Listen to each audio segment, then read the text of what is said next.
Амралтын өдрийн мэнд үзэгчдээ EBS телевизийн Toim мэдээллийн хөтөлбөр эхлэхэд бэлэн боллоо.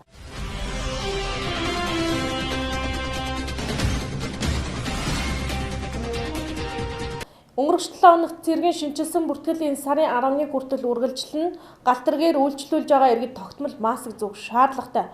Орон нутгийн хэмжээнд гурилын үн 5% өссөн хүнд хэлбэрийн хөгжлийн бэрхшээлтэй иргэдэг асран хамгаалагчид нарын эрүүл мэнд нийгмийн даатгалд 30 гаруй сая төгрөг тусгасан малчдын цаг үеийн байдалтай танилцах ажлыг зохион байгуулсан мэдээллийг таймлан өргөхөд бэлэн боллоо.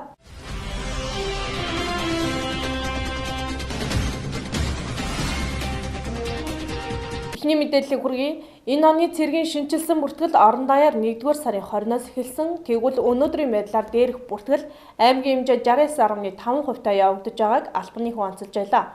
Дээрх бүртгэлийг аймгийн хэмжээнд энэ сарын 11 хүртэл зохион байгуулах юм байна.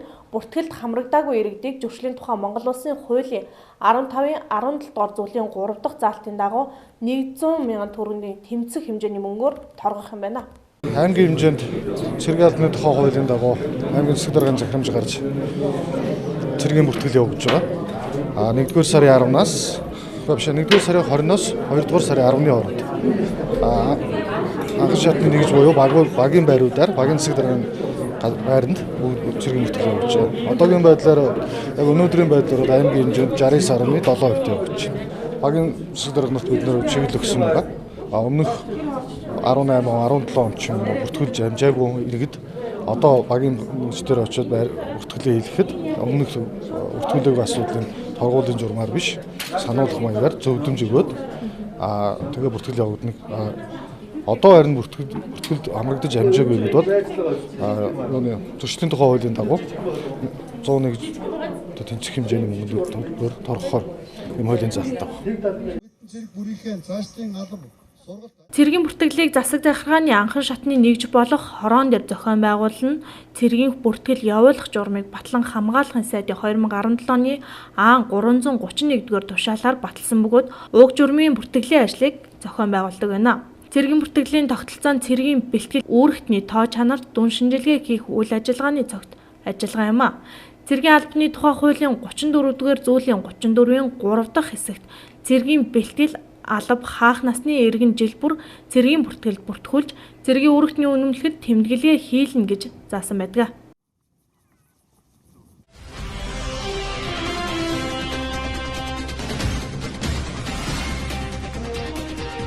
Дараагийн мэдээллийг хүргэе. Бүгд найрамдах Хятад ард улсын Ухаан хотод дэлгэрсэн коронавирусээс урьдчилан сэргийлэх үүднээс олон талт арга хэмжээг зохион байгуулад байгаа лээ.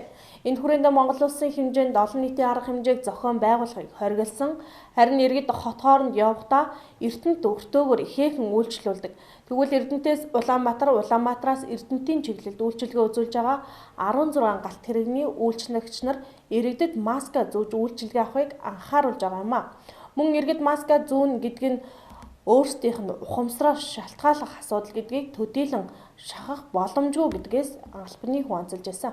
Ер нь олж штэ зам хаагдсантай холбоотой 22-оо явжсэн. Одоо л ажлын өдрүүд 16 мага явж байгаа. Амралтын өдрүүд арай их байна. Гэхдээ вагон бол одоо хүн хөрөлцөхгүй юм уу? Ийм асуудал байхгүй. Бид нар бол одоо филет худалдаалт гэдэг юм уу? Бусад үйлчлэгийг бол маск үйлчлэх гэсэн юм. Зар тавиад тэрнийхээ дагуу үйлчлэл хийж байгаа. За мөн галт тэрэг явах ирэх үеэр бид нар чанга хэрэгчээр бас зарлан мэдээлдэг. Энэ вирусээс ингэж урьдчилан сэргийлээд нөгөө иргэдэд галт тэрэгэнд орох, вагонд өөрөө суух үйлчлүүлж байхдаа бас маск зүүхийг иргэд нь шаардж байгаа. За зүгээр яг бидний тэр сурчлагаа бол хүн өөрсдөө хамгаалахын тулд маск зүүх ёстой л гэдгийг сурч байгаа. За төмөн замын хэмжээнд бол өөрсдийнхөө ажлыг хамгаалах үүднээс маск болон бусад халдвар гүйцэтгэх бодисуудыг авч хангалттай хүрэлцээд байгаа. Төмөн зам өөрөө угсаа онцгой байдлыг конституц шүү дээ. Тэгээ энэ өдөр болгон бид нартай байнгын холбоотой, байнгын одоо өөрөг чиглэл өгвөл янз бүрийн асуудал гарвал яаралтай мэдээлэх бас тэнд жижигөр одоо хүмүүс ажиллаж байгаа. Өнөөдрийн байдлаар эрүүл мэндийн яамнаас мэдээлснээр коронавируст сүүлийн 24 цагийн дотор шинэ коронавируст халдвар нэмэгдэж бүртгэгдсэн орон байхгүй. Бүгд найрамдах Хятад ард улсаас гадна 23 улсад 171 тохиолдол Бүгд найрамдах Хятад ард улсаас гадна Филиппин улсад анхны нас баралт бүртгэгдсэн. Харин Монгол улсад 1-р сарын 9-ноос 2-р сарын 3-ны 10 цагийн байдлаар шинэ коронавирусын халдвар бүртгэгдээгүй гэсэн мэдээллийг өглөө.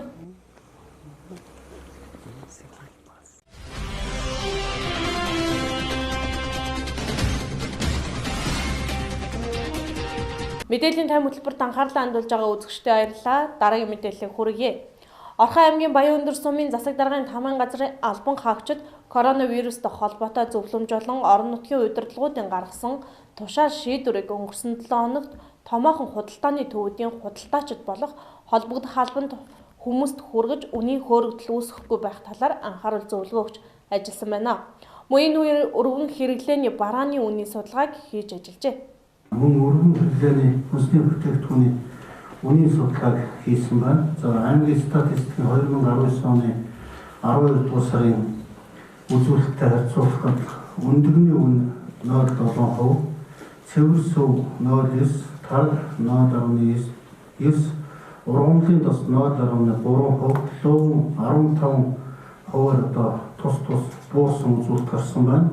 За мөн цэвэр ус 27.8, гурал 5%, элсэн чихэр 11%, адууны мах 4%, үхрийн мах 3.2%, хоньны мах 6.3%, манжин 25%, за татал сонин 30%-аар тус өссөн одоо юм үзүүлэлт гарсан байна.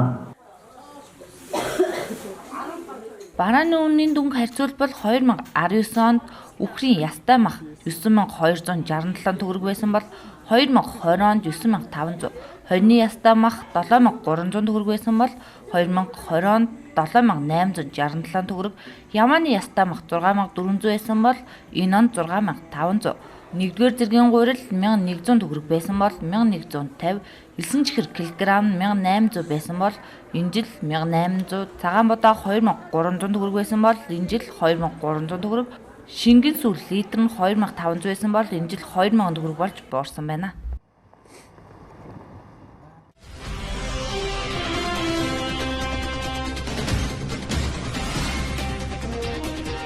Үргэлжлүүлэн Орхон аймгийн хурал захиргааны байгууллага үйл ажиллагаатай холбогдолтой бодлого төлөвлөлтийн баримт бичгийн эмэгтгэл нийгмийн дэмжлэгтэй аз жаргалтай иргэд хөтөлбөрийн 2-3-т хөгжлийн бэрхшээлтэй болон өрхийн амжиргааны түвшин доогуур өрхийн иргэдийн хөдөлмөр эрхлэлтийг дэмжих хөтөлбөр боловсруулж хэрэгжүүлнэ гэж тусгасан байдаг.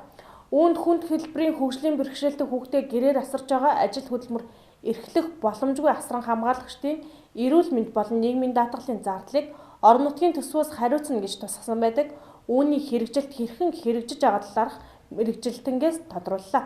За сая хөгжлийн бэрхшээлтэй хүний хөгжлийн ерөнхий газраас 21 аймагуудаа сургалт зохион байгуулагдсан байна. За тэгээ энэ болохоор орон нутагт байдаг салбар зүйлүүдийн үйл ажиллагааныхаа тайлан тавигдсан. Тэгээ энэ сургалтанд болохоор 21 аймагаас нийгмийн бодлогын хэлтсийн мэргэжилтэн, за халамжаас бас хөгжлийн бэрхшээлийн иргэдний асуудал хариуцсан мэргэжилтэн ийм хүмүүсд оролцсон байна. Тэгээ тэр 21 аймгийнхаа мэргэжилтэнгүүд маань яг орон нутгийн салбар зүйл юу хийдэг вэ? Энэ талаараа 2019 онд тайлан ихтгэл тавигдсан байна. Тэгээ энэ тайлан дээр болохоор манай аймаг болохоор хангалттай үнэлгээр үнэлэгдсэн. За энэ дээр юу хамгийн ач холбогдолтой байсан бэхээр аймаг болгон дээр хэрэгждэг үйл ажиллагаанууд нэгэн жигд биш. Манай дээр хийгдсэн 5 үйл ажиллагаа маань бусад аймагуудын үйл ажиллагаагааг бол давуу тал болгож харуулсан байна. За манай салбар зүйл болохоор 2019 онд болохоор 25 үйл ажиллагааг төлөвлөсөн. За энэ үйл ажиллагаанд болохоор 2200 иргэн хамрагдсан. Нийт 32 сая төгрөгийн төсөв зарцуулагдсан байлээ. Дээр хөтөлбөрт тусгаснаас хүнд хэлбэрийн хөгжлийн бэрхшээлтэй хүүхдээ гэрээр асарж байгаа ажил хөдөлмөр эрхэлдэггүй асран хамгаалагчдын эрүүл мэнд нийгмийн даатгалын зардлыг энэ жил орон нутгийн төсвөөс хариуцсан 93 эцэг эхийг хамруулж 30 гаруй сая төгрөгийг зарцуулсан судалгааг албаны хүн онцолж байлаа. Хөгжлийн бэрхшээлтэй хүүхдийн эцэг эх асран хамгаалагчд болохоор эрүүл мэнд нийгмийн даатгалыг 6 дахь жилдээ төлж байна. Энэ бас орон нутгаас хэрэгждэг юм байна. За манайд болохоор жилдээ ер нь бол нэг 90-95 эцэг эхчүүдийг төлдөг. За 2019 онд болохоор 93-нд эцэг эхчүүдэд нийт 39 сая төгрөгийг зарцуулсан байна. За дараагийн манай онцлог үйл ажиллагаа нь болохоор хөгжлийн бэрхшээлтэй өсвөр насны охтуудад бид нар нарийн мэрэгжлийн эмчийн үзлэг зохион байгуулсан. Тэгэхээр энэ усганд маань 63 охид хамрагдсан. За энэ болохоор бусад аймагуудад болохоор бас үлгэр жишээ болохоор ийм үйл ажиллагаа явагдсан байна. За дараагийнх нь болохоор хөгжлийн бэрхшээлтэй үнэлэхийг бол манай аймаг орон нутгад жил болгон хийдэг. За энд болохоор 2400 иргэн хамрагддаг мэдээллийн сантаа за аймагуд ийм хөгжлийн бэрхшээлийг үнэлэхтэй болгож мэдээллийн сан байдаг юм байна. Тэгэхээр энэ бас яг манай аймгийн тайлан тавигт болохоор 5 үйл ажиллагаа маань жишг үзүүлэлт болохоор сайн туршлагаалахаар яригдсан байна. Энэхүү ажлыг Орхон аймагт 6 жил хэрэгжүүлсэн юм байна. Хөгжлийн бэрхшээлтэй хүний хөгжлийн ерөнхий газраас 21 аймгийн нийгмийн бодлогын хэлтсийн мэрэгжилтэнгүүдэд сургалт зохион байгуулжээ. Энэхүү сургалтанд Орхон аймгийн нийгмийн бодлогын хэлтсийн ажил өндрөөр үнэлэгдэж 5 чиглэлийн ажлыг давуулан биелүүлсэн амжилттай ажилласан талаарх мэдээллийг хэлээ.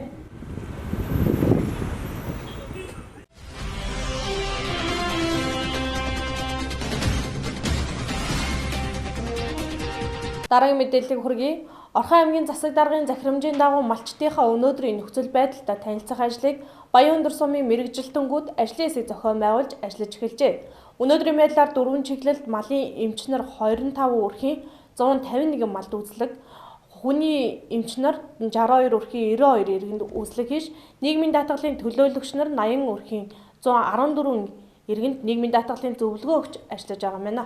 Малчтын төвс 8,000 тонн хадлан хадах ёстой байсан.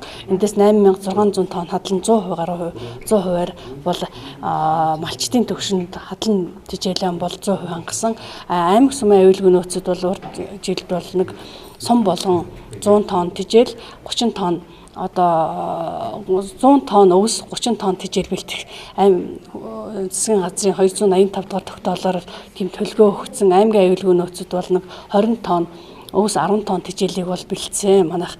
Тэгэд бид нар бол аймгийн засаг даргын захирамжаараа мал аж ахуйн хөгжилт цаг үеийн ажилтай танилцах зорилгоор хүний эмч, малын эмч, мал аж ахуйн мэрэгчлэнүүд сумын удирдлагууд бол өдөө нэг сард ажлын хэсэг 45 хүний бүрэлдэхүүнтэй ажлын хэсэг 9 чиглэлд гарч ажилласан байгаа. Энэ хүрээнд бол бид нар бол сая 1 сарын 20 эднэр мал аж ахуйн үйлчлэлийн бэлтгэл зохион байгуулалтыг бол 2 сумын хэмжээнд бол үзэж хараад газар дээр нь танилцаад малчтын санал хүсэлтийг сонсох зорилгоор бол яваад ирлээ. Малчтад нийгмийн даатгалын зөвлөгөөг олгосноор ямар ашиг тустай тэдэнд ойлгуулахыг зорж байгааг албаны хүн онцолж байлаа.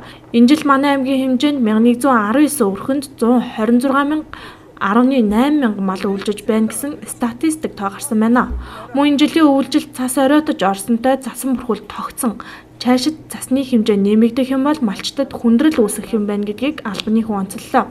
Өнөөдрийн байдлаар малчтад өөрсдийн бэлтгэсэн хадлан тариалангийнхаа 70 гаруй хувийг хэрэгэлсэн гэсэн мэдээлэлтэй байна.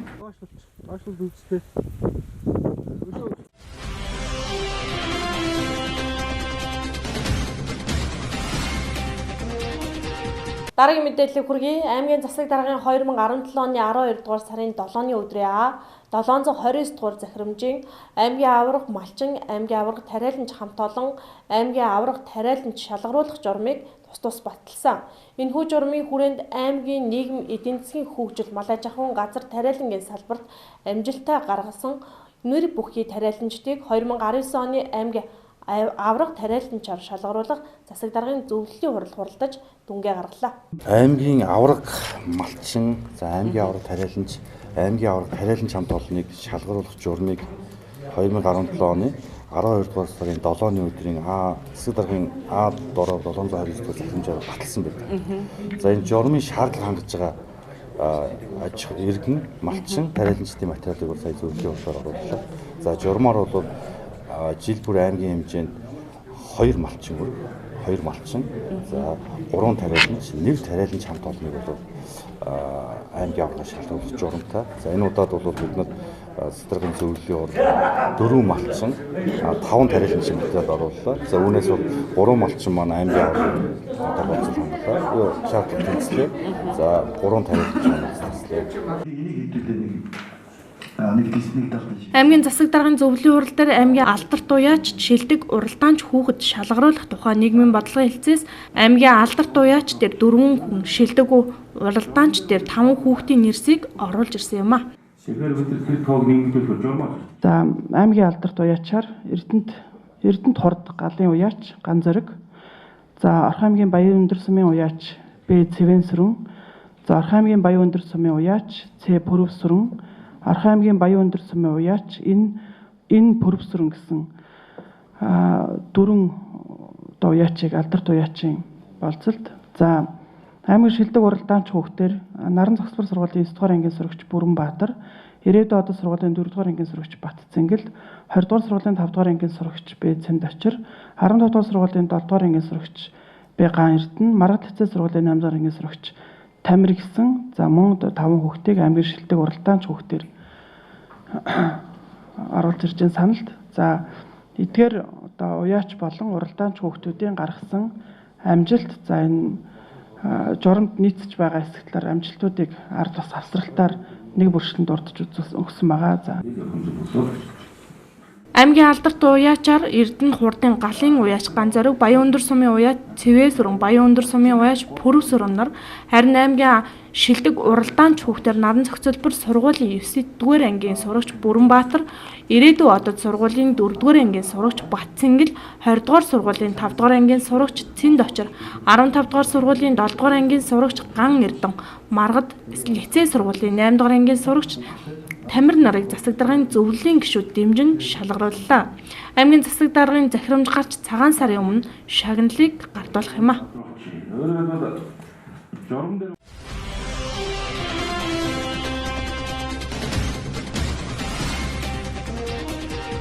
Үргэлжлүүлэн та бүхэнд мэдээллийн тайм хөтөлбөр цаг үе тодруулах булангаар үргэлжилж байна.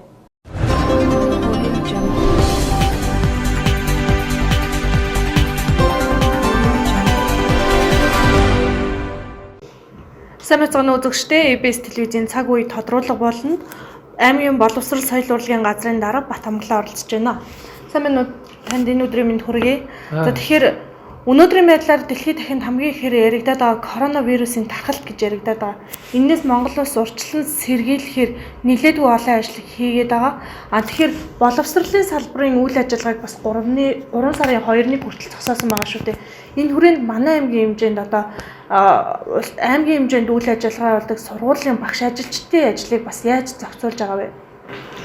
За та бүхэнд энэ өдрийн мэнд хүргье. Тэгээд дэлхийн нийтийг цэцэрлсэн шинэ төрлийн коронавирус тусаас өсөндөгцөнтэй холбоотой Монгол улсын хэмжээнд улсын онцгой комисс суралцаад шийдвэр гаргаж боловсрол соёл шинжилгээ ухааны яамны түвшинд ярилцаад төр хувийн хвшил хагалцахгүйгээр ерөнхий боловсролын сургууль цэцэрлэг ихтэй сургууль мэргэжил сургууль үйлдвэрлэлийн төвийн үйл ажиллагааг 1 сарын 27-ноос 3 сарын 2-ын хүртэл сар гарангийн хугацаанд төлөөрөө тогтоож зогсоосон. За энэ хүрээнд боловсролын яамнаас бол нэг 20 хоногийн хичээл үсэндээ асархны гэсэн тооцоо судалгаа гаргаад 20 хоногийнхоо хичээлийг бол 3 дугаар үйлрэлт хөдөө орон нутагт 3-7 хоног амрна. Нийслэлд 2-7 хоног амрна. Тэрнээс 1-7 хоногийг татаж 5 хоногийн хичээлийн нөхөөд дахиад 5 хоногийн 3 дугаар үйлрлийн хичээл эхэлсэн. Бям гаргуудад 5 удаагийн бям гарагт хичээлээ 5 өдрийн хичээлийн нөхөө цаана үлдэж байгаа 10 хоногийн 2 сарын 3-наас 2 сарын 14 хүртэл 2-7 хоног дамнуулаад 10 хоногийн тэлээ захим хичээл байдлаар ингээд зохицуулж 20 хоногийн хичээлийн агуулгыг хэвийн нөхцөлийг хангаж ажиллаад хавар 100 хүүхдүүд тарах хугацааг бол цааш нааш нь сунгахааргүй бага ангиуд нь 6 сарын 1-нд дунд ахлах ангиуд 6 сарын 7-8-нд ингээд тарах зохицуултыг яамнаас хийсэн энэ чиглэлээр тэлээ хичээлүүд 3 сарын 2-наас эхэлсэн өнөөдөр ингээд 4 дахь өдрөө ингээд амжилттай явж байна. За тэлээ хичээлүүдийг боловсрол соёл шинжилгээ ухааны спортын яам, Монголын телевизтэй холбоо нийгмийн хариуцлагын хүрээнд үн төлбөргүй олон телевизүүд бас нэг ангийн хичээлийг оноож аваад цэцэрлэгийн шатанд бол бага дунд ахлах бэлтгэл гээд ингээд 4 төвшний хичээл. Тэгээд 1-ээс 12 дугаар ангийн ингээд 16 төрлийн хичээлийг 16 телевиз хуваарлаад автсан давталттай ингэж үн төлбөргүй бас иргэдэд хүргэж байгаа. Энэ маань бас Монгол улсын хэмжээнд анх удаа зохион байгуулагдж байгаа онлайн цахим байдлаар бас нийтийг хамарсан юм арга хэмжээ зохион байгуулж болох юм байна гэсэн анхны хичээл бас сэтгэл өндөр эцэг их эмээ өвгөнөр бас хүүхдийн хичээлийг үтсэн, судалсан, бас талархалтай. Дээр нь бас бүр хүүхдийнхаа төлөө сургууль багш нар эцэг их нэг боловсрол гэдэг яриа сэдв дор нэгдэж чадсан багшийн ажил төрлийн үнэлэмж мэг бас ойлгосон, мэдэрсэн ийм сайхан арга хэмжээ болж байна гэж салбарын төвшөнд бол талархалтай эцэгхээс эргэх холбоотой мессежтэй хичээл чинь бас болж байна. Заавас алдаа оноо байлгүй явах те. Хичээл тэмдэглэх боломж алга арай хурдан байна ингээ багангийнхаа төвшөнд. Тийм алдаануудаа ингээ явцын дунд ингээ засаа сайжруулаад явж байгаа. Энэ хүрээнд 40 гаруй төрлийн 400 гаруй баталттай хичээл нэвтрүүлгийг ингэж бэлдэж 10 хоног цацж байгаа юм байлаа. Тэгээ энэ хүрээнд нэг 170 гаруй багш энэ 40 хичээлийг хамтарч бэлдэж хийж байгаа. 170 гаруй багш маань бол туршлагатай, алдар гавьяатай багш нар гэхээсээ илүү өөрийнхөө мэдлэг туршлага боломжоо бас бусдтай хуваалцъя. Энэ үйл ажиллагаанд нэгдэх гэсэн юм сэтгэлтэй, зорилготой, хүсэлтэй ийм багш нар өөрсдөө сайн дураараа нэгдэж энд ямар нэгэн сайн муу гэж яамнаас бол багш нарыг эренбэлж босго тавиагүй оролцъё гэсэн ийм сэтгэл нэгдсэн 170 гаруй багш энэ удаагийн 10 хоногийн цахим хичээлийг бэлтэж явуулж байгаа их үр дүнтэй байна. Тэгэхээр өнөөдрийн байдлаар манай аймагт бас нийт боловсролын салбарт нийт хичнээн багш ажилтан хамрагддгийн өнөөдрийн яг одоо энэ нөхцөл байдал бас өнөөдөр бас нийгмийг цочроосон мэдээлэл гарлаа шүү дээ. Энэ хүрээнд бас боловсролын салбарын ажилтан багш нарын одоо ажлыг яаж зохицуулж байгаа юм бэ? За манайх ерөнхий боловсролын хувь болон төрийн хөвчтэй 24 сургууль. За төр болон хувийн хөвчлийн сургуулийн өмнөх боловсролын байгууллага 38. Дээрээс соёл урлагийн байгууллага 8 гэдэг нэг 71 жилдээ 2750 орчим хүн нэгдэж ингэж ажилтдаг. Дээр нь 3 ихтэй сургууль, 2 мэрэгжил сургуульд үйлдвэрлэлийн төвгээд ингэж явахаар нэг 3000 орчим хүмүүс. За соёл 2740 хүнээс соёл урлагийн нэг 9900 хүн байдгийг. Тэрийг асуул нэг 2600 гаруй багш ажилтан ажиллагсад сургууль цэцэрлэг хоёрт ажиллаж байгаа. За энэ хүрээндээ сайд тушаалаа гаргасан чиглэл юм өгсөн. Яг нь ер нь боломжоор энэ цахим хичээлтэй үед бол хүүхдтэйгээ хичээлээ хамт үзээд тухайн багшийн зааж байгаа хичээлийн алдаа оноог хараад сурагчтайгаа онлайн хэлбэрээр цахим байдлаар холбогдоод тэгээд тухайн заасан хичээлийн алдаа оноон дээр зөрүү нэмэлт тайлбар дэмжлэг тусалцаа хүүхдтэй юу байх нь гэдэг өнцгөр өдөр өдөртөө гэж хүүхдтэйгээ хамтарч магадгүй боломж дутуу багшийн дэмжлэг тусалцаа шаардлагатай хүүхдүүд рүү илүү анхаарч ингэж оройдоо бол манай аймгийн төвшин тодорхой маягтай сургууль цэцэрлэгтэй өнөөдрийн хичээлийг тэдэн хүүхэд үзлээ. Агуурны хувьд ийм алдаа оноо ийм байлаа гэдэг нэгтгэл дүгнэлтээ ингээ өдөр өдөрт нь гаргаад явж байгаа. 7 хоногоороо нэгтгэн тэгээ яамандаа бас мэдээлэл өгч ер нь энэ ажил маань цаашдаа ганцхан энэ 20 цэрийн үед биш цаашдаа насан туршид бас боломжгүй тусгай хэрэгцээ шаардлагатай сургууль хамгаалагддаг хүүхдүүдтэй насан туршид ч гэсэн онлайн хэлбэрээр сургуулийн мэдээлэл хэрэгцээг ийм байдлаар явуулж болох юм гэсэн шийдлийг бол яамны төвшөнд их гэрэл гэгээтэйгээр ер нь ганцхан энэ зөрөөс цаашдаа үргэлжлүүлээд хичээл явж байгаа ч гэсэн дутуу хөтөлбөр нөгөө төгсгөнгийн ахлагын хүүхдүүд ч юм уу зориулсан ийм хичээлүүдийг ийм байдлаар явуулж болох юм байна гэдэг гэрэл гэгээтэй шийдэлтэй цаашдаа үргэлжлүүлэх боломжтой байна гэж харж талархсан ийм мессежүүд ирээд байна. Тэгэхээр яамнаас ер нь одоо аймагуудад одоо ямар чиглэл баримтлуулж ажиллаулж байгаа багш нарыг одоо бүрэн амраа гэсэн байгаа юу? Яг ямар байдлаар ажиллаж байгаа? За энэ бол амралт биш хөл хорой гэж байгаа. Сурагчдын амралт бол түрүүн сар явцсан шүү дээ 1-7 хоног сунгаад. Энэ бол хөл хорой гэдэг нэр томьёоч гэсэн тийм байгаа. Тэгэхээр хүүхдүүд багш нар бол хичээлээ хамт үзээд байгаа орчноосоо хүүхдтэйгээ ажиллаач. Заавал ажлын байранд бол хашиж цагдаж хийх юмтай юм гүйч байсан ингэж ажлын өрөөнд нь танхимд нь цаг бүрдэхгүй. Тэгээ илүү одоо өнөөдрийн бодит сургууль цэцэрлэг дээр яг зургтыг дэлгэцтэй хичээлээ ингээд хамтраад үзэх боломж бол хомс учраас ер нь багш нарын тухайд бол гэр орондоо байж өөрийн гэрээсээ үр хүүхдээ харангаа хичээлээ адилхан зэрэгцэж үзчихэж олдоо оноо хүүхдээ зөвлөгөө өгөх учраас ерөнхийдөө гэр орноо байгаа орчноосоо хүүхдтэй холбогдож ажиллаж гэсэн ийм чиглэл юм өгч байгаа. Тэгээд нөгөө 5 настай ханаа том хүрсэн үеийн 5 хоногийн чөлөө өгөх гал орон нутгийн засаг даргын захирамжч гарсан. Ер нь яамны чиглэлч тийм байгаа. Тийм өөрөө болоод үр хүүхдээ асрах шаардлагатай ийм нөхцөл манай салбарын тухайд нэг хатуурхсан юм байхгүй боломжоор гарч орж ажиллаа шийдээд гэр орноосоо явж байгаа бол эрэх холбоотой сургуулийн менежер удирдлагуудаар дамжуулаад боловсролын газартаа тухайн өдрийн хичээл юм болоо шүү тоо мэдээлэл өгөөд ингэж явж байгаа. Ер нь бариад заавал эндэтик эсвэл бүр амар гэдэг хөгөөд байгаа юм байхгүй. Нийтээрээ бол гэрээсээ ажил төрлийг хийж байгаа нөхцөл сургууль цэцэрлэг дээр ерөнхий эргүүл хариуцлагатай жижүүр гараад өдөөс ашиг мэдээ тайлангаа аваад нөгөө сан харуул жижүүрээ иргэдэг өрдөг ийм хэлбэрээр л ажиллаж байна. Яг ингэсэн бүгд тэгшин ийм адил байх хэрэгтэй гэсэн хатвар гэсэн юм бол байхгүй яах вэ л да. Зарим нь бол үнэхээр хийх шаардлагатай бол богино сөгсөн цагаар ажиллаад үдийн цай нөгөө өглөө 9-өөсөө 1-2 ч хүрдэг юм уу хөнгөн цай уучаад нэг мөсөн тарж байгаа ярьж байгаа ийм тохиолдол концерт цэцэрлэг сургууль дээр байгаа. Тэгээд энэ чинь ерөөсөө аймгийн онцгой комисс улсын онцгой комисс ч гэсэн тэгээд нийтийн комисс соёл урлагийн арга хэмжээ, сургалт мэдээлэл лекц тэ спорт урлагийн арга хэмжээ, заал өгөх барихыг чинь бүгдийг хоригдсон PC дипломын газрууд хоригдсон ийм нөхцөлд бол онцгой байдал мэргэжлийн цагтаа манайхан гээд хүүхэд гэрүүлгээд холбогдох хэрэгтэй холбоотой газрууд бол эргүүлэлтэй үйлмаа хийгээд ерөнхий хяналтаа тавиад явж байгаа.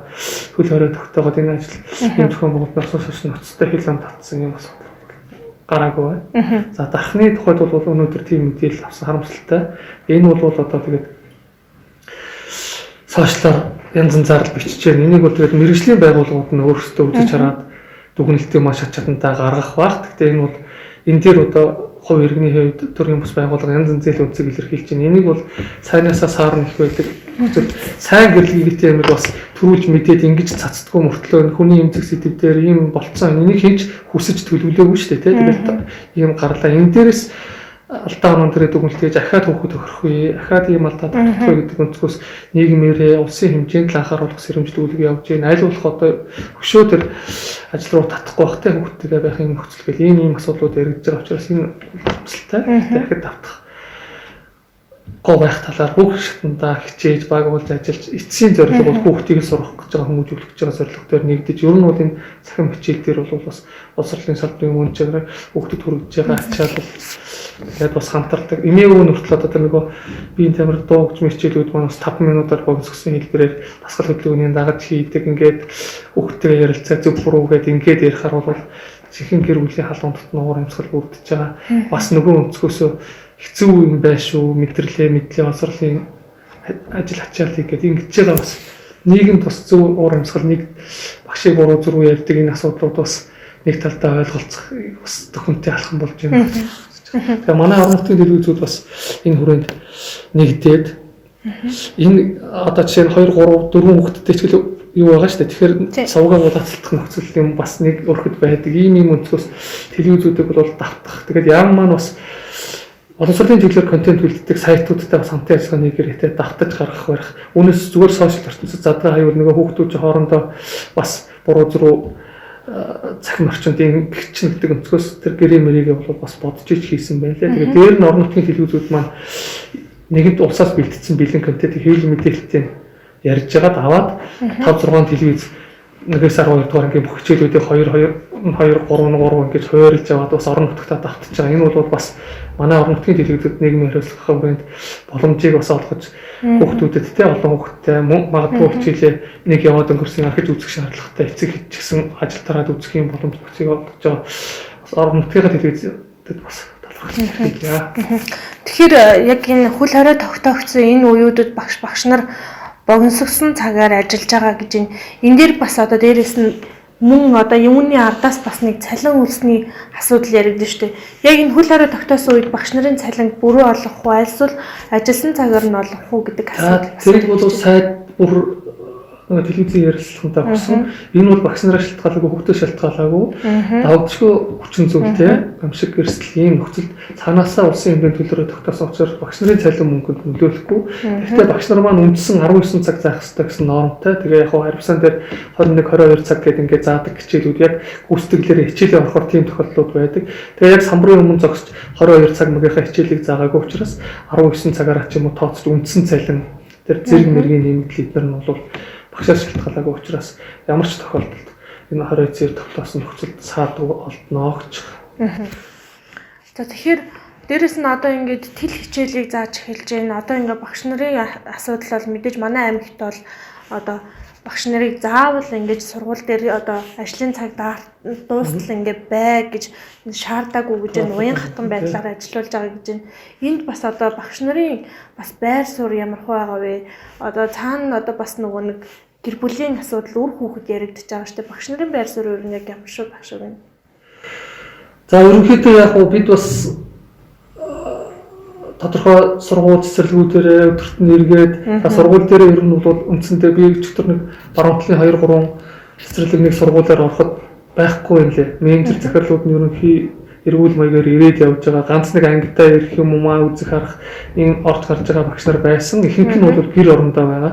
Тэгээд орой болгон бид нэг боловсролын газар мэдээг нэгтгэж авахар хүүхдтэйгээ ажилласан. Бүр одоо хүүхдүүдийнхээ цаашил ертөнцөөр эцэг эхийн цахимаар солилцоод нэг хүүхдтэйгээ хичээл хийж байгаа зураг мураг хөрцсөн юмнуудыг тавьчихсан. Ер нь бол бас үнэхээр бас амьд харилцаа байна л гэж ингэж үзэж байгаа. Тэгээд одоо яг манайх чинь 560 70 хүүхэд өөр аймаг орон нутгаас хөтөө орон нутгаас 50 маягаар энд сурсан байдгийг. Тэгээд сэлэнг булганы ч юм уу бүр хөтөө аслагдсан сумын хүүхдүүд бас холбогдохгүй үзэх боломжгүй байхыг үгүйсэхгүй тэрийгээ бид судалгаагаар тооцож гаргаж жагаад ирсэн нөхцөлд нь бас хэлбэршүүлсэн хэлбэрээр яаж тэр орон зайг нөхөх үү. Тэгээд тийм өдөр тутам хичээл үзэх боломжгүй хүүхдүүдтэй бол багш нь бие даалт даалгавар өгөх маягаар бас энэ орон зайг нөхөх янз янзын хувилбараар ажиллаж байгаа. Тэгэхээр ингээд үзэхэд бол яг өөрөөр нь хомроглоод хуруу шигчээр цагийн бүртгээд сургууль дээр хашаа цэцэрлэг дээр хашаад байгаа тохиолдол бол харцсангүй зүгээр ганц нэг хүн л одоо яг бол арга ирнэ тийм сургууль цэцэрлэг амарч яхад чи ирсэнгүй чи ихнэрээ ингэдэг ч юм уу тэнд хэрэгцээ шаардлага байгаад уйлсаар цагаар явж байгааг ч ойлгохгүй ч юм уу иймэрхүү ганц нэг мессеж бас бид нартай уцаар ярьсан хөрсөн юм байна. Тэрийг өдөө ойлголцоод өнөөдрөөс бүр илүү чиглэл өгөөд за нэгд нөхцөл байдал бас ийм эрсдэлтэй юм байна уу?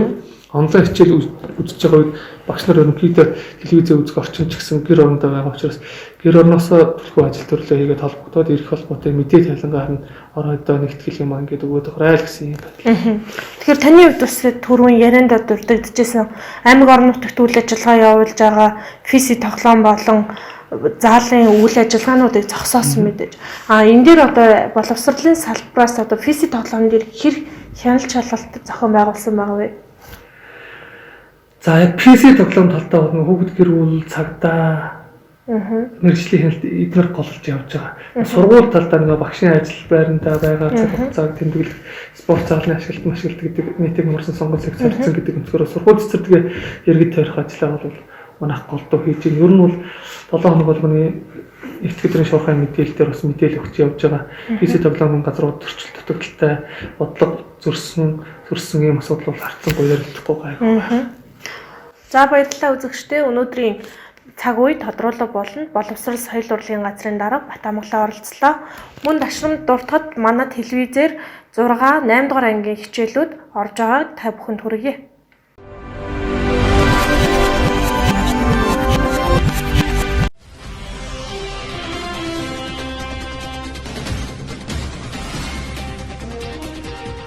Та мэдээллийн хөтөлбөрийн дараагийн мэдээлэлд аймгийн алдарт уяач авраг малчин тариаланч тэргүүний уралдаанч хүүхэд шалгаруулах зөвлөл хуралдсан зорилттой бүлгийн өсвөр насны охтууд сэтгэл заслын эмчилгээ шаардлагатай өнгөрсөн онд 2770 орчим иргэн байнгын болон төр ажлын байраар хангагдсан энэ оны эхний 1-р сарын байдлаар цагдаагийн газрын шуурхай удирдлагын тасагт 2200 гаруй дуудлага ирсэн.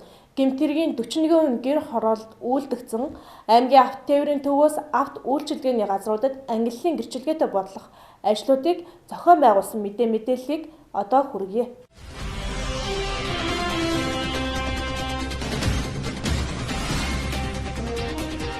Та мэдээллийн хөтөлбөрт анхаарлаа хандуулж байгаа үзэгчдээ баярлалаа. Дараагийн мэдээллийг хүргье. Өнгөрөх 2019 оны 9-р сарын ихээр аймгийн нийгмийн бодлогын хилцээс холбогдох газруудтай хамтран зорилттой бүлгийн охтын дунд судалгаа хийж 4 төрлийн өслөг шинжилгээнд нийт 63 охтыг хамруулж байсан. Энэ нь эрүүл мэндийн өслөг тэр бүр хамрагдах боломжгүй эдгээр охтод эрүүл мэндийн өслөг шинжилгээ нэн шаардлагатай гэдгийг аймгийн нийгмийн бодлогын хилцээний мэргэжилтэн тэр үед онцолж байсан. Тэгвэл энэхүү үйлчлэгийн үр дүн гарч зорилттой бүлгийн охтын дунд чих хамар хоолон өвчлөл өндөр мөн өсвөр насны охтод сэтгцийн эмчийн зөвлөгөө болон сэтгэл заслын эмчилгээ шаардлагатай байгааг онцолж байлаа. 63 охтууд маань хамрагдсан. За тэгэхээр манай нөгөө хөгжлийн туршилтын охтууд нь бол ер нь чих хамар хоолон өвчлөл их байдаг юм байна. За тэгээ өсвөр насны охтууд болохоор сэтгцийн эмчийн зөвлөгөө бас хэрэгтэй юм. Сэтгэл заслын эмчилгээ бас хэрэгтэй гэдэг юм байлаа. Энд бас их анхаармаар юм байлаа. Бид ч гэсэн одоо эрх чөлөөний төлөвлөлтөн дөрөө чих хамар хоолон эмчил. За тэгээд эрэс нь сэтгэл заслын эмчийг бол оруулах төлөвлөлтөй ажиллаж байгаа. ялангуяа чихмэр хоолойны өвчлөл бол их байдаг юм байна.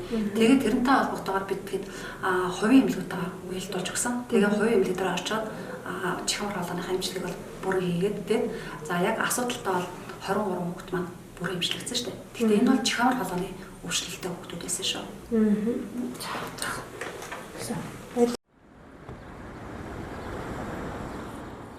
2019 оны дээрх үзлэгт найдвар төв болон 7 дугаар сургуулийн өсвөр насны охтуудад судалгаа хийж нийт 53 охиныг бүртгэж байсан байна. Тус үзлэгт хамрагдахаар нийлээд 7 охтын ар гэрээс холбогдож байсан тул 10 охиныг нэмж үзлэгт хамруулсан юм байна.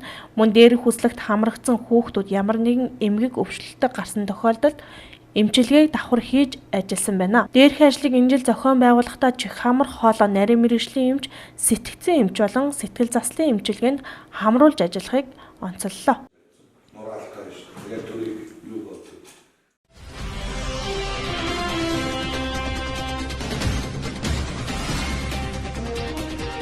Дараагийн мэдээлэл хүргэе. Өнгөрсөн жил хөдөлмөрийн зах зээлийн мэдээллийн санд 1226 ажиллагаач бүртгүүлжээ. Үүний 696 нь эмэгтэйчүүд байсан бол 20-оос 45 насныхан дийлэнх хувийг эзэлж байсан байна. Шинэ ажлын байрны дийлэнх хувийг хүнсний дэлгүүр, гоо сайхны үйлчилгээний газар, цайны газар, ресторан, ломбард зэрэг үйлчилгээний газрууд шинээр үйл ажиллагаа эхлүүлж ажлын байраар иргэдэг хангажээ. За 2019 оны байдлаар хөдөлмөр халамж үйлчилгээний газарт 1226 ажиллагч иргэн бол идэвхтэй бүртгүүлсэн байдаг. За үүний 696 нь бол эмэгтэйчүүд, 28 хөгжлийн бэрхшээлтэй иргэн байдаг. За тэгэхээр хөдөлмөр халамж үйлчилгээний газар нь аймгийн хэмжээнд нийтдээ 2769 ажлын байрны бүртгэл мэдээлэл авч мэдээлсэн. За үүний 1401 нь бол шинээр аж ахуйн нэгж бий болгоо, шинэ ажлын байр бий болгосон ажлын байрууд. За 1368 бол сул чөлөөтэй ажлын байранд ажилд орсон иргэдийн мэдээллийг авч зурчилсан байгаа. За тэгэхээр нийтдээ 2769-с болохоор 2306 нь бол байнгын ажлын байртай, 463 нь бол төр ажлын байртай болсон байгаа. За хөдөлмөр халамж үйлчилгээний газраар дамжуулан ажил суурьшлагсан 1368 иргэний 1177 нь бол байнгын ажлын байр, 191 иргэн бол төр болон улирлын чанартай ажлын байранд бол ажилд орсон байгаамаа. За тэгэхээр иргэд маань бол хөдөлмөр халамж үйлчилгээний газар ажил хачаа бүртгүүлэх гэвэл баг болгон дээр чинь манай хөдөлмөр халамжийн мэргэжилтнүүд байгаа. За тухайн мэргэжилтэн дээр очиж бүртгүүлж олно. За мөн манай хөдөлмөр халамж үйлчилгээний газар нь ажил мэргэжлийн чиг баримж олох зөвлөгөө өгөх үйлчилгээг бол иргэдэд үзүүлсэн. За энэ маань бол ганцаарчлсан болон бүлгийн хэлбэрээр явагдсан байгаа. За ганцаарчлсан хэлбэрээр бол 650 иргэнд зөвлөгөө өгсөн бол бүлгийн хэлбэрээр 1520 иргэнд бол зөвлөгөө өгсөн. За энэ бүлгийн хэлбэр маань бол орхон мэргэжил сургалт үйлдвэрлэлийн төв, хөдөө аж ахуйн мэргэжил сургалт үйлдвэрлэлийн төвийн 100 оюутан, за 20 ангид хоригдож байгаа 69 иргэн, за мөн цэргээс халагдсан иргэд, за хүнсний эрхийн бичиг авдаг эмзэг эрсдэлтэй бүлгийн ажил хайгч иргэдтэй бас зөвлөгөө мэдээлэл өгч ажилласан байгаамаа. Мөн аймгийн хөдөлмөр халамж үйлчилгээний газрын ажил мэргэжлийн чиг баримж олгох үйлчилгээнд 2170 иргэн хамрагджээ. Үүнээс 1330 гаруй эмэгтэйчүүд, 12 нь хөгжлийн бэрхшээлтэй иргэн бүртгүүлжээ. Түншлэн ганцаарчилсан хэлбэрээр 650 иргэн сургалт авсан бол бүлгийн хэлбэрээр 7 байгууллагатай хамтран 60 удаагийн сургалт зохион байгуулжээ. Энэхүү сургалтад орхон мэргэжил сургалт үйлдвэрлэлийн төв, хүнс хөдөө аж ахуйн мэргэжил сургалт үйлдвэрлэлийн төвийн 100 оюутан, шүүхийн шийдвэр гүйцэтгэх газрын 437 дугаар ангид нээлттэй 20 ангид хүмүүжиж байгаа 62 иргэн, 13 багийн ажил хаягч буюу эмзэг эрсдэлтэй бүлгийн 650 иргэн, цэргээс халагдсан 8 иргэн, ерөнхий боловсролын сургуулийн 700 хүүхэд хамрагджээ.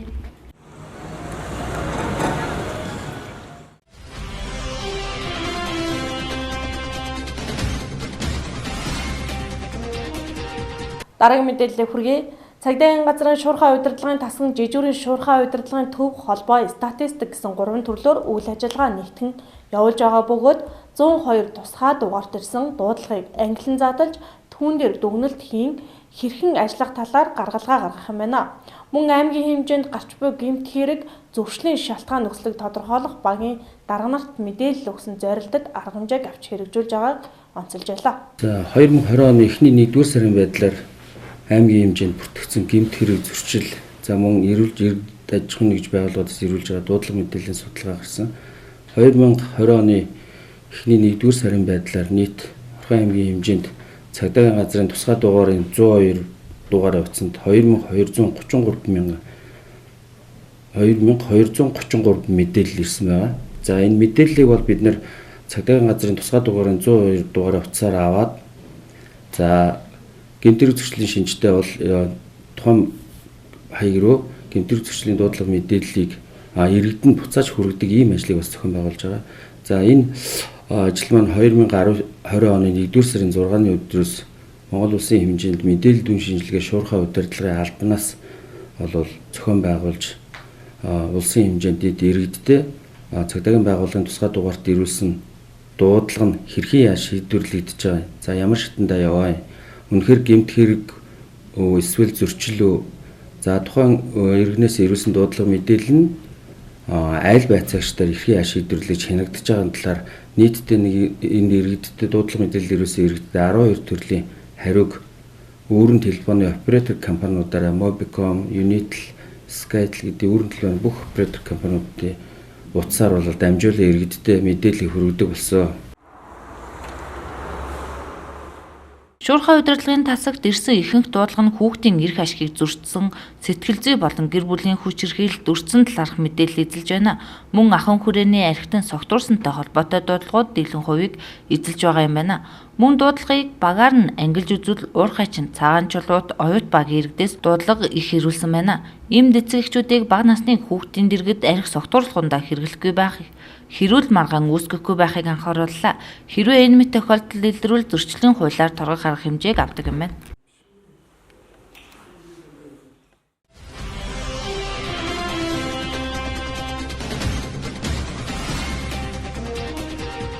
Үргэлжлүүлэн та бүхэнд Орхон аймгийн Баян өндөр сумын хэмжээнд 21 баг байдаг. Үүнээс 7 баг нь хотын төвд, 14 баг нь гэр хороолд байрладаг.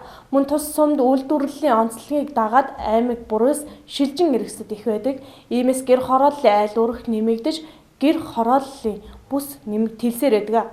Түүнчлэн булган Хөвсгөл аймгийн зорчигч иргэд Орхон аймгаар дайран өнгөрөх тул гэр хорооллын хөдөлгөөн их, иймд гэр хорооллын гэмтэрэг гарах тохиолдол нэмэгдэх хандлагатай байгаа талаар цагдаагийн газраас мэдээлж байна.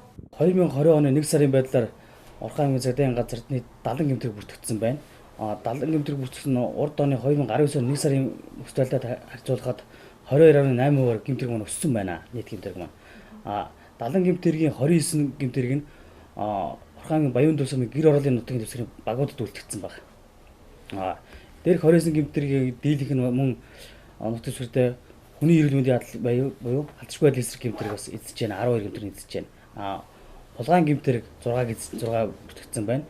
Мөн энэ чиглэлээр бас энэ гэмтэрэг зурсан чиглэлээр хийхэд иргэд маань бас энэ ахуй хүрээний архитан согтуурхын хувьд бол тасрахгүй байна. Ахуй хүрээний архитан согтуурсны улмаас одоо биеийг зодож биеийг биед халдаж гэмтэх тийм ээ. Ийм бас гэмтэрүүд бас цагдаагийн байгууллагаас нэлээд бүртгэх хандлагатай байна гэдэг бас цагдаагийн байгууллагаас анхааруулмаар байна. Цагдаагийн байгууллага дунджаар хоногтоо 80-аас 90 дуулан мэдээлэл ирж байна. 80-аас 90 дуулан мэдээллийн 90 шахам хувийг нь ахуй хүрээний дуулан мэдээлэл. Үүндээ архитан согтууртай холбоотой дуулан мэдээлэл эзэж байна. Иймд бас манай иргэд манаас архи согтуурны зүйлийг бас зөв зохистой хэрэглэх, мөн хэрэглэхгүй байх бас энийг бас цагдаагийн байгууллагаас уриалж байна гэж хэлмээр байна. Монгол Түмний Баяр цагаан сар дөхөөр зэргэлдэх аймгийн иргэд Орхон аймагт ирж худалдан авалт хийх нь нэмэгддэг. Энэ нь хулгайлах гэмт хэрэг нэмэгдэх нэг шалтгаан нөхцөл болдог байна. Түүнчлэн иргэд интернет орчинд хувийн мэдээлэлээ дэлгэж зорчиж очсон аймаг орон нутгаа тэмдэглэж гэрээс хол байгаагаа мэдэгддэг нь орон сууцны хулгайч нарт таатай боломжийг бүрдүүлдэг байна. Иймээс иргэдийг сонор сэрэмжтэй байж гэрээ эзэнгүй олон хоногоор орхин гарах гэж байгаа бол баг хороондоо мэдэгдэж сануулах хэрэгтэй гэдгийг цагдаагийн газраас санууллаа.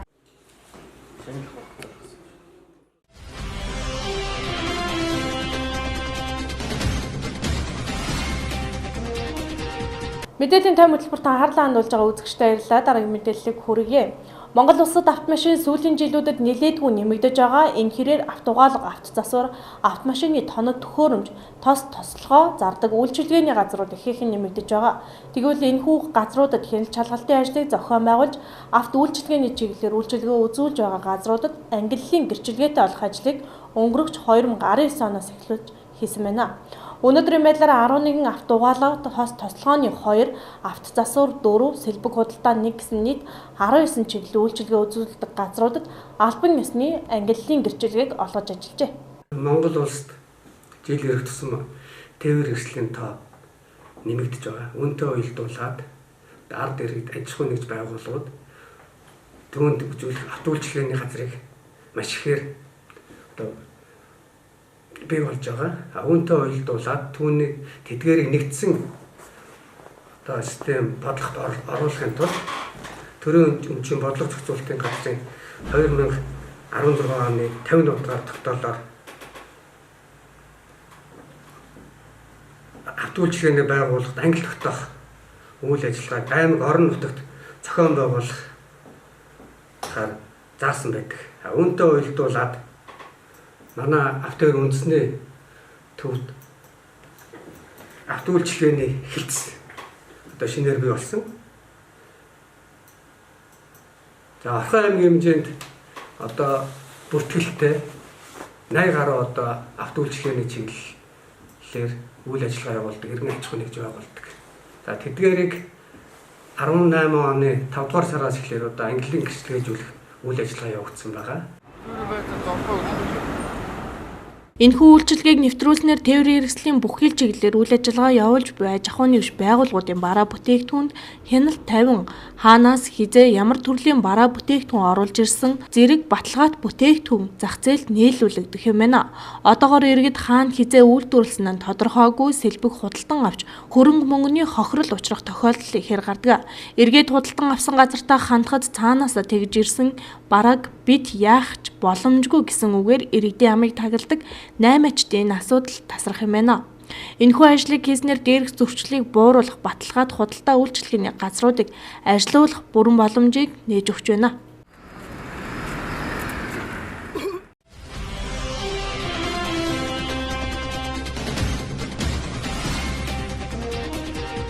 Үргэлжлүүлэн та бүхэнд мэдээллийн тойм хөтөлбөр цаг үе тодруулах булангаар үргэлжилж байна.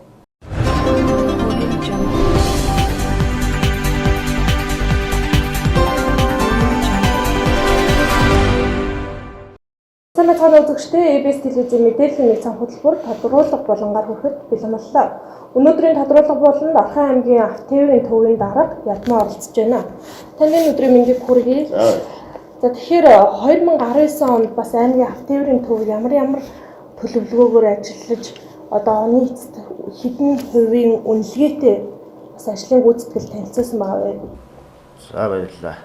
Та бүхэндээ өдрийн мэндийг хүргэе. За Орхон аймгийн автоеврийн төв маань 2019 онд автоеврийн үндэсний төв төрөмжт үйлдвэрийн газраас баталсан төлөвлөгөө удирдамж графикийн дагуу тээвэрлтийн үйл ажиллагаанд хяналт зохицуулалт хийх бодлого зохион байгуулалтыг авч хэрэгжүүлэх замун одоо хяналт шалгалтын үйл ажиллагааг зохицуулж зохион байгуулах энэ үйл ажиллагаагаа хийж хэрэгжүүлж ирсэн. За 2020 оны 1 сарын 15-наас 17-ны өдрүүдэд автоеврийн үндэсний төв төрөмжт үйлдвэрийн газрын бүх салбар төвүүд одоо 2016-аас 2019 оныхоо ажлыг дүгнүүлж ажлынхаа тайлан 3 жилийн ажлын тайланг бол тавьсан байгаа. За энэ тайланд үйл ажиллагаанд бол Орхон аймаг маань хангалттай сайн үнэлгээтэй ийм үнэлэгдсэн байгаа. За 2019 онд бол бид бол мөнгөн хэлбэрийн одоо 5 төлөвлөгөөтэй ажилласан. За 2019 онд нийтдээ энэ 5 үйл ажиллагаанд манай аймаг маань 101.3 хувиар төлөвлөгөөгөө давуулан биелүүлж ингэж ажилласан ийм үр дүнтэй байгаа. Тэгэхээр энэ онд бас ямар ажлуудыг хийхээр төлөвлөсөн график зураг гаргасан байгаа вэ? За ирж байгаа энэ 2020 онд зам тээврийн хөгжлийн яамнаас сахилга хариуцлага хөдөлмөрийн аюулгүй байдлын жил болгон зарласан. За үүний дагуу автоеврийн үндэсний төв төрөмжт үйлдвэрийн газраас мөн одоо аюулгүй тээвэр мөн одоо сахилга хариуцлагын жил болгож зарласан. Энтэй холбогдуулаад 20 оныхоо төлөвлөгөөгөө графика гаргаад батлуулаад ажиллаж эхлээд байна. За 1 сарын 20-ны өдрөөс эхлээд хяналт шалгалт 2020 гэсэн нэгдсэн арга хэмжээг хотын доторх зорчигч тээврийн үйлчилгээнд тавьж ажилласан. За ингээд 1-р улиралдаа бол цагаан сар нэгдсэн арга хэмжээг замын цагдаагийн тасаг мэрэгжлийн хяналтын газартай хамтран одоо шалгалт хийхээр төлөвлөгөөд удирдамжаа гаргаад ажиллахад бэлэн болоод байна. Тэгэхээр автотээврийн төв бас өнгөрөх онд GPS төхөөрөмжийг нэлээдгүйх ярьсан. Энэ хүрээнд бас GPS төхөөрөмжийг суйрлуулснаар иргэдэд бас хэр төхөмтэйгээ иргэд бас энэ GPS төхөөрөмжийн одоо даваа талыг бас хэр мэдээлэлтэй байгаа вэ? За энэ GPS төхөөрөмжийг 2017 оноос эхлээл SIM компанитай аймгийн засаг даргын тамгын газар манай байгууллага мөн одоо энэ SIM компанитай гурвалсан хэрэгээр ажиллаад эхлээд байгаа. За GPS-ийн хяналтыг өмнө нь бол 2017, 18, 19 онуудад манай байгууллага дээр хяналтыг тавьдаг байсан. За энэ он гараад мэдээлэл шуурхай удирдлагын төвдөр GPS-ийн хяналт бол очсон байгаа. За одоо бол өнөөдрийн байдлаар мэдээлэл шуурхай удирдлагын төвөөс GPS-ийн хяналтыг 7 хоног өрөө тавиад за мөн одоо илэрсэн зөрчил дутагдлуудыг гаргаад аймгийн засаг даргын шуурхай зөвлөгөөн дээр 7 хоногор тогтмол танилцуулдаг байгаа. За энэ гарсан зөрчил дутагдлыг арилгуулахаар манайд мэдээлэл шуурхай удирдлагын төвөөс албан тоотоор зөрчил гаргасан ТV хэрэгслийн дугаар марктай манай дээр өгдөг. За манайх бол автотээврийн тухай хууль болон одоо зөрчлийн тухай хуулиар одоо арга хэмжээ авах ийм үйл ажиллагаатай ингэж явж байгаа. Тэгэхээр өнгөрөх онд бас GPS төхөөрөмжөөс одоо харгалзан үзээд одоо энэ дэр бас алдаа дутагдал ямар алдаа дутагдлууд ер нь жолооч нар гаргадаг энэ дэр ямар арга хэмжээ авч ажилласан байв. За ер нь бол энэ GPS-ийн системийг тавьснаар манай одоо зорчигч тээвэрлүүлэгчд маань тийм ээ энэ дэр бол автобусаа хаана явж байна. Одоо ерөөсөө ухаалаг гар утастай бол Эрдэнэцэг юм гэж ороод за энэ дэр нийтийн тээвэр гэдэг лого байж байгаа. Нийтийн тээвэр рүү ороод автобус маань одоо хаана явж байна. За нийтдээ одоо манай энэ чэнийг чиглэхэд хэдэн хичнээн автобус явж байна. Би хэдэн минут хэдэн цагийн дараа гарахад яг автобусандаа суух уу тийм ийм одоо бүрэн одоо юм бололцоотой болсон байгаа. За GPS дээр бол өмнө нь SIM компани тавьснаас хойш бас нэлээдгүй бас зөрчил дутагдал одоо системийн гэх юм уу тийм компьютерийн зөрчил дутагдал гарч ирсэн. Үүнийг бол тухай бүрд нь манай байгууллагаас тэр SIM компани удирдлагууд болон инженерүүдтэй утсаар ярьж за мөн одоо шаардлагатай нөхцөл дуудаж авчирч ингэж одоо гэмтлийг засварлах ийм үйл ажиллагаануудыг бол тэр даруйд нь хийж явсан. Тэгэхээр өнгөрөх 2019 онд бас автотээврийн төв маань одоо сэлбэг худалдаа үйлчлэгээ үзүүлдэг, автомашин угаалаад тоног төхөөрөмжийн сэлбэг худалдаа үзүүлдэг тослогоо зардаг энэ газруудад бас ангиллын гэрчлэгээ гэдэг зүйлийг олгож эхэлж байгаа гэсэн. Энийг олгож эхэлснээр бас давуу тал нь юунд байгаа. Эннээс одоо шалтгаалаад бас иргэд одоо нөгөө чанаргүй бараа бүтээгдэхүүн авчиад эргээд хандах эзэнтэй болох юм билээ шүү дээ тийм. За энэ бол ийм юм аа.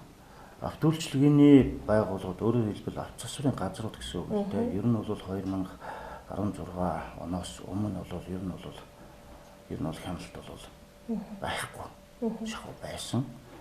За үүнийг бол 2017 оноос эхлээд автотээврийн үндэсний төв төрийн өмчт үйлдвэрийн газраас ангил тогтоож гэрчлэгээ олгодог болсон. За өнөөдрийн байдлаар манай аймгийн хэмжээнд 16 аж ахуй нэгж 19 чиглэлээр ангиллаа тогтоолгож гэрчлэгээ олгосон байгаа. Ерөөсөө энэ ангил тогтоолгоно гэдэг маань үр ашиг нь үр дагавар нь юу юм бэ гэхээр ерөөсөө MNS 5025 гэдэг автоүүлчлэгээний стандарт байдаг. За энэ стандартыг мөрдөж чадж байна тийм ээ. Хэрэглээний стандартуудын шаардлагыг хангаж гин үү? Ерөөсөө энэ стандарт шаардлагыг хангуулад энэ стандарт шаардлагыг хангасан аж ахуйн нэгжид энэ ангил тогтоолгож гэрчлэгээ олгож байгаа.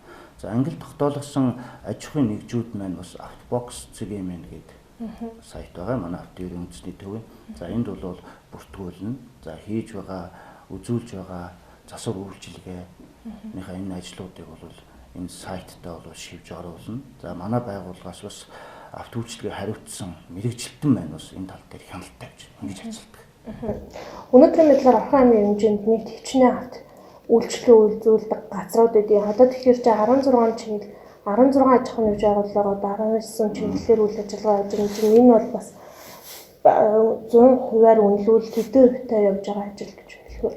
За ер нь 100%-аар үнэлэх юм бол ер нь бол манай аймгийн хэмжээнд навтуулчлалын авцсан газар эрхэлж байгаа газрууд бол их олон байна л да. Энэ одоо яг манай дээг бүртгэлтэй бол 30 гаруй аж ахуйн нэгж иргэд байгаа юм. За энэ навтуулчлалын байгууллага бас энэ дугуй засвар тийм ээ одоо ингээд замын хажуудлын дугуй засвар заман одоо бодог замаас юм жижигхэн газрууд бас манад бол бүртгэлтэй харьяалалтай байгаа. Гэхдээ энэ газрууд маань бас яг ангил тогтоолгоод гэрчлэгээ авах чиний ийм стандарт шаардлага бол хангаагүй байгаа. Ер нь бол шаардлага хангасан газрууд нь бол их нь угаалгын газрууд. За мөн одоо ганц хоёр сэлбэгийн дэлгүүр засвар үйлчлэгийн ийм газрууд байгаа юм. Цаашдаа бол манайх энэ МНС 5025 энэ стандартын дагуу ер нь бол ангил тогтоолгох гэрчлэгээ олох үйл ажиллагааг өшөө одоо эрчимжүүлж ажиллах ийм төлөвтэй байна. Цаг үе тодруулах болонд анхаарлаа хандуулсан үзэгчдээ баярлалаа. Дараагийн мэдээлэлээр иргэн уулзъя. Түр.